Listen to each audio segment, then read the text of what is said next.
안녕하세요. 한때 모두가 우러러보던 위대한 영웅이 있었습니다. 그런데 그가 어떻게 한순간의 나태함 때문에 돌이킬 수 없는 비극의 주인공이 되었을까요? 오늘 그 도덕적 재앙의 과정을 함께 해부해 보겠습니다. 자, 오늘 분석은 이 한 문장으로 시작해 보려고 합니다. 정말 불길하죠? 이 구절은 역사상 가장 위대한 지도자 중 한 명이었던 다윗 왕, 그의 모든 영광이 어떻게 한순간에 와르르 무너져 내리는지 그 극적인 몰락을 아주 강렬하게 암시하고 있습니다. 이 모든 비극의 시작은요, 놀랍게도 거대한 전쟁터가 아니었습니다. 바로 모든 것을 바꿔버린 깊은 안일함, 그 나태한 순간에서부터 시작됩니다. 여기 화면을 좀 보실까요? 왕의 본래 모습과 나태에 빠진 모습이 정말 극명하게 대조되죠. 왼쪽은 군대를 이끌고 전장을 누비던 전사왕의 모습입니다. 그런데 오른쪽을 보세요. 마땅히 전쟁터에 있어야 할 왕이 궁전에 머물면서 늦잠을 자고 옥상을 어슬렁거리고 있습니다. 의무 대신 편안함을 선택해버린 거죠. 이게 그냥 오늘 좀 피곤하네 하고 하루 쉬는 그런 차원의 문제가 아니었다는 겁니다. 원전 자료는 이걸 아주 중요한 영적 취약점으로 분석해요. 마음이 완전히 해이해져서 유혹이라는 씨앗이 자라나기에 완벽한 땅이 되어버린 상태, 바로 그 무방비 상태를 꼬집는 거죠. 자, 그럼 이 나태했던 어느 날 저녁이 대체 어떻게 연쇄적인 파국으로 이어졌는지 그 과정을 한번 따라가 보겠습니다. 여기서 정말 흥미로운 게 뭐냐면요. 이 모든 과정이 그냥 한 번의 실수가 아니라는 점입니다. 원전 자료는 이걸 아주 의도적인 4단계 과정으로 분석하고 있어요. 첫째, 봤습니다. 둘째, 거기서 멈추지 않고 누구인지 물어보죠. 셋째, 유부녀인 걸 알면서도 데려옵니다. 그리고 마지막 넷째, 임신 사실을 알게 되자 이걸 숨기려 하죠. 미끄러운 경사길을 내려가듯 점점 더 깊은 죄로 빠져드는 모습이 그대로 보입니다. 보통 이런 상황이면 죄책감의 회개를 먼저 떠올릴 텐데 다윗은 아니었습니다. 그의 첫 반응은 바로 속임수였죠. 그리고 그 기만의 대상은 하필이면 가장 충직하고 명예로운 군인 중 한 명인 우리야, 바로 밧세바의 남편이었습니다. 계획 자체는 아주 단순해 보였습니다. 전쟁터에 있는 우리야를 불러서 특별 휴가를 지는 척 집에 보내면 모든 문제가 자연스럽게 해결될 거라고 생각한 거죠. 어떤 군인이든 집에 갈 기회를 마다하겠어요? 그런데 여기서 정말 아이러니한 일이 벌어집니다. 다윗의 계획을 막아선 건 다른 누구도 아닌 바로 우리야 자신의 엄청난 고결함이었어요. 전우들이 밖에서 고생하는데 자기만 편히 쉴 수 없다는 겁니다. 개인의 안락함보다 의무와 충성을 더 중요하게 여긴 거죠. 이건 정말 왕인 다윗의 행동과 너무나도 강력하게 대비됩니다. 이 표를 좀 보세요. 정말 기가 막히죠?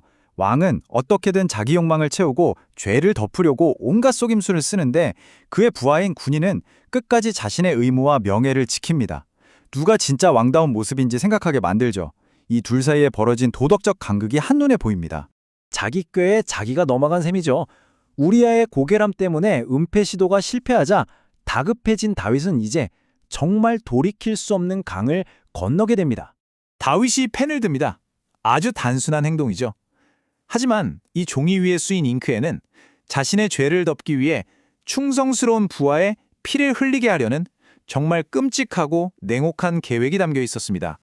그리고 그 편지는 군 최고 사령관인 요압의 손에 넘어갑니다. 이 순간 다윗의 비밀스러운 죄는 이제 혼자만의 것이 아니게 된 겁니다. 또 다른 사람을 자신의 범죄에 끌어들여 공범으로 만드는 순간이죠. 그리고 여기서 정말 소름 끼치도록 잔인한 지점이 나옵니다. 이 죽음의 명령이 담긴 편지를 누구 손에 들려 보냈는지 아세요? 바로 우리야, 자기 자신입니다.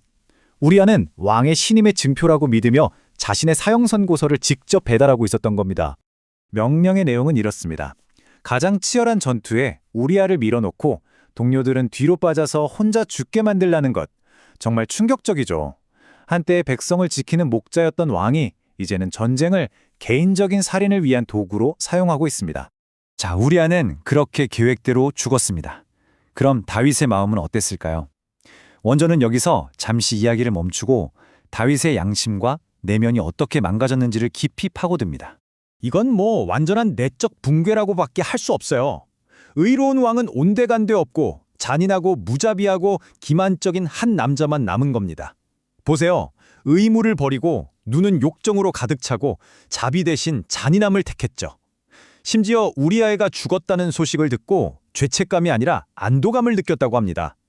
원전에서는 이걸 그가 초심을 잃었기 때문이라고 분석하는데 정말 정확한 지적인 것 같습니다. 그런데 이 모든 끔찍한 일이 다윗 혼자 한 건 아니었습니다. 그 옆에는 이걸 가능하게 만든 조력자가 있었죠.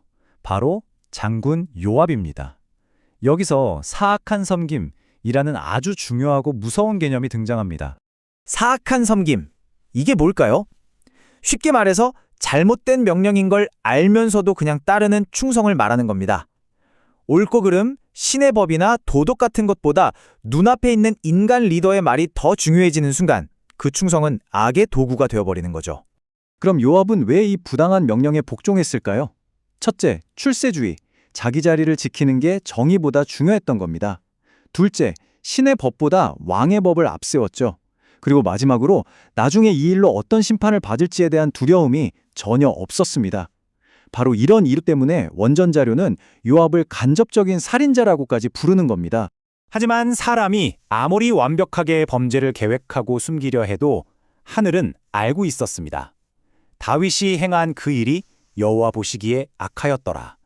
이 한 문장이 이야기의 모든 흐름을 바꾸는 전환점이 됩니다. 이제 곧 신의 심판이 닥칠 거라는 걸 예고하는 거죠. 결국 이 이야기는 오늘을 사는 우리 모두에게 아주 묵직한 질문을 던집니다.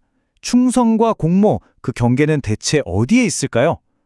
다윗의 작은 나태함이 끔찍한 살인으로 이어진 것처럼 우리의 작은 타협과 잘못된 충성이 과연 어떤 결과를 낳게 될지 한 번쯤 깊이 생각해보게 만드는 이야기입니다. 오늘 분석에 함께해 주셔서 감사합니다.